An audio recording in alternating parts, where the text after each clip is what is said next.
এই সমাজের মধ্যে দেখতে চাই না। আমরা আন্দোলন করেছি, জুলাই আন্দোলন করেছি, অভ্যুত্থান করিয়েছি, চাঁদাবাজের জন্য নয়, কোন চোরের জন্য নয়, কোন বাটপারের জন্য নয়, কোন ধর্ষকদের জন্য নয়। ধর্ষকদের, চাঁদাবাজদের, চোরদের, ডাকাইদের, ছিনতাইকারীদের যত রকম অপরাধী আছে তাদের খবর রচনা করার জন্য।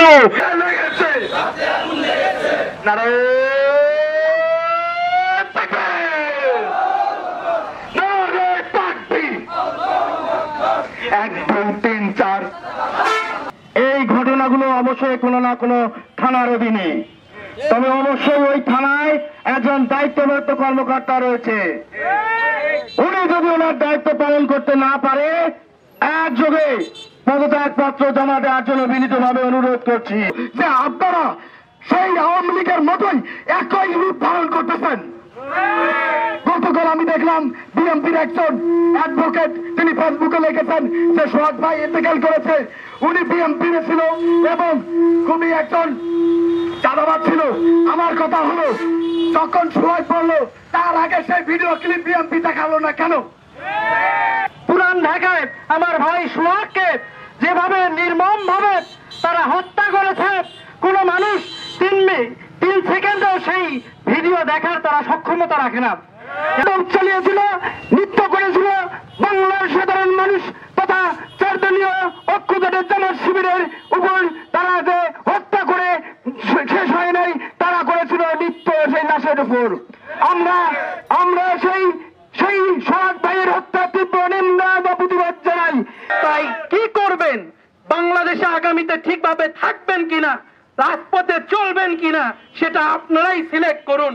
বলার কিছু নাই, কথা হবে স্লোগানে, দেখা হবে রাজপথে। বিগত 9 তারিখ আমাদের এক ভাইকে পাথর মেরে হত্যা করা হয়, কিন্তু আমরা জানতে পারি 11 তারিখ, 2 দিন পরে। এর থেকে আপনারা কি বুঝতে পারলেন? যে আমাদের মিডিয়াগুলো তাদের দখলে চলে গেছে। বিগত ফ্যাসিস্ট সরকারের আমলে যেভাবে মিডিয়াগুলো কন্ট্রোল হতো, একইভাবে বর্তমান কিন্তু তারা ক্ষমতায় যাওয়ার আগেই কন্ট্রোলে নিয়ে এনেছে।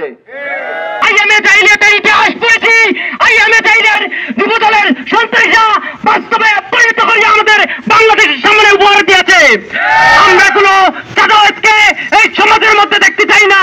কেউ স্বপ্ন দেখতে চান চাঁদাবাজি করে, মানুষ খুন করে, ধর্ষণ করে, কার উপর অত্যাচার করে ক্ষমতায় আসবেন, সেই স্বপ্ন আমাদের স্বপ্ন থেকে যাবে। আপনাদেরকে হুঁশিয়ার করে দিতে চাই, রাজারহাটের কোন ওয়ার্ডে, কোন ইউনিয়নে, উপজেলার মধ্যে কোন জায়গায় যদি চাঁদাবাজি করে, কোন ধরনের দুর্নীতি করে, আমাদেরকে খবর দেবেন। এই ছাত্র জনতা আপনাদের পাশে থেকে এই চাঁদাবাজদের খাম্বার সাথে পিড়িয়ে এই উপজেলা থেকে বিতাড়ি করবো। আপনারা প্রস্তুত আছেন তো শাহাদাতের জন্য? আমরা কি মুসলিম, আমরা কি ভয় পাই? আমরা এক আল্লাহ ছাড়া আর কাউকে পরোয়া করি না।